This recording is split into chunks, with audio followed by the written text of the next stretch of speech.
Hey guys, welcome back to another video. So today I'm just going to be talking a little bit about World War II and just my thoughts on the weapons and just summarize everything that's been happening in the community over the past couple of weekends that the beta's been live. So the beta's officially over, as you guys all know, and I'm just going to post this in the meantime that World War II comes out. You guys can see some World War II gameplay. There'll be more up in the coming week. So you guys can stay tuned for that. It's streaks with a Type 100. So I will be talking about that gun actually also at one point. So stick around for that. So basically, let's get into it. So basically, changes in World War II. What should the devs do? What are the community opinions? And I've been looking around and doing my research and compiling it also with my own opinion. And pretty much just what I found out. Snipers, people are happy with. The snipers are at a good, like they're pretty balanced. The semi-automatic maybe a little bit under par, but other than that, everything's pretty good. We don't want to buff it too much; it ends up like a Dracon that's spammed everywhere. But you know, snipers are good. What I've heard is people, mostly Spratty. If you guys don't know Face Sprat, you really go watch him. Great guy. But saying how that the aim assist, because on a Springfield there's no aim assist, but on the Commonwealth there is a minute amount. But he feels he has to change sensitivity, and a lot of people are not happy with that. Me personally, I'm fine with it because I don't change my sensitivity anyway. I keep it the same, and I just need a couple games to get used to the Springfield, and then I'm okay. So that's just all opinion, but maybe the devs will make it so that either the Commonwealth has no aim assist or the Springfield does. I think the latter, because their snipers are already nerfed enough from like previous Call of Duties like Black Ops 2 and Ghost. The snipers are already nerfed enough with like the little amount of aim assist they have. I don't think they'll take it away. So that's that. SMGs are pretty chill. The thing about it is the PPSH is what everyone's talking about. The PPSH, the grease gun, to me they all seem pretty balanced. I wasn't running around the game getting mad people were running on PPSH. I was still able to snipe, I was still able to do everything. But the one thing I would say about SMGs is the Wafa doesn't seem up to par. That's like the one SMG I haven't really seen people using. I've used it a couple times. It seems to have a little bit too much recoil. The gun also just feels a little bit weird. It feels a little bit off. I don't know, but you guys use it. Tell me your take on that.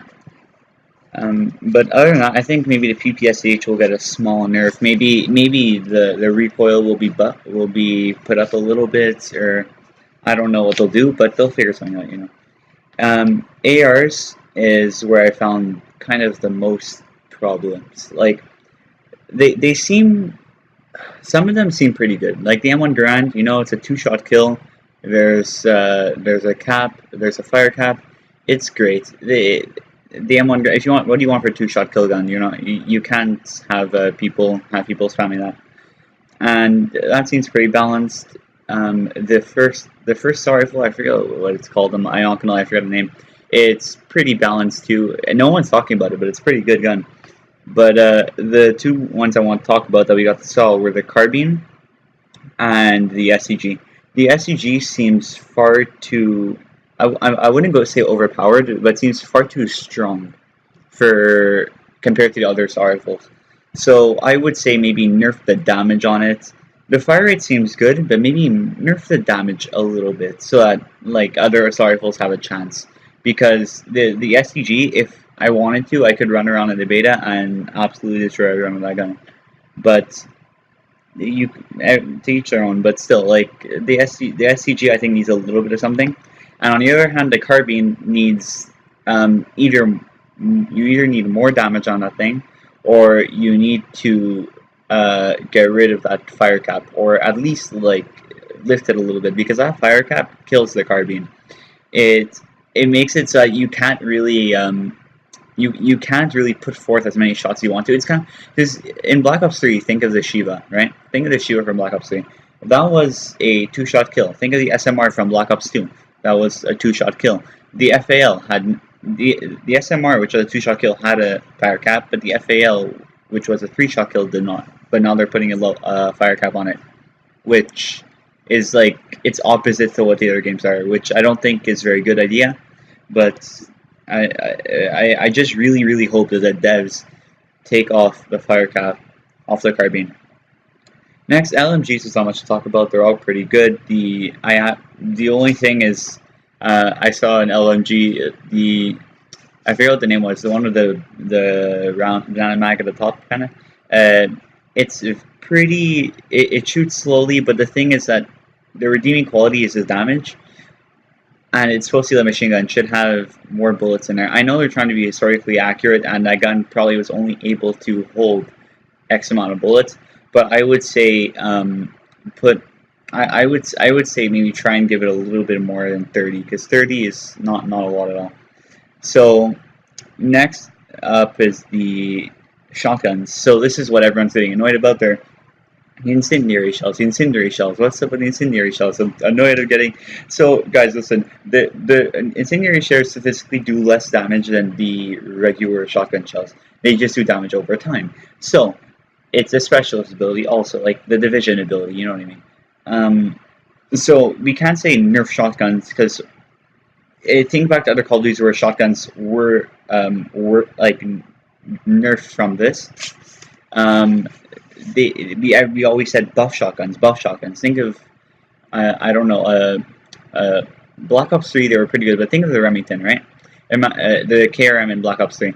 In multiplayer, that thing's absolute garbage. But we were gonna say buff it. But if it was a consistent one-shot kill, you would say nerf it. So I think the shotguns are good where they're at, and I think people will say nerf it because they're annoyed of getting killed by shotguns. But you're just gonna have to learn to deal with it. It's Call of Duty. There's 5 classes. You can't limit it to only SMGs and ARs. So I think shotguns are good where they're at, because if they get nerfed, they're not gonna be usable. And just for the pistols, the only thing I had to say was just the fire cap on the pistols. That I think is a little bit excessive. I understand where they're coming from. The pistol should be a secondary weapon. It shouldn't be your primary. They shouldn't, like in Black Ops 3, you have a pocket M16 with your R3K.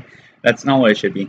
It should be that the primary weapons have a slight advantage over it, but not to that extent, because it should still be able to kill people. You cannot win a gunfight with the Luger or the M1911 in World War II unless the enemy misses their shots. Like if they don't miss shots, if they have good aim, you're not winning that gunfight.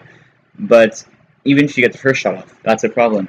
So I think you should, even if they lower the damage, I think they should at least take off or significantly heighten the fire rate cap, because that shit's annoying, man. Try spamming it. You're not gonna be able to put out more than a couple rounds before they kill you.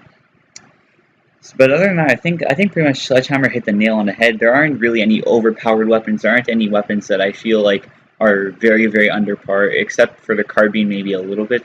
But that's pretty much it for today. So tune back in for next video, probably going up sometime this week. It'll be R6 Funny Moments, and I will be talking about Aachen and the changes that will be coming to that. So hope you guys enjoyed, and thank you very much, and see you next time.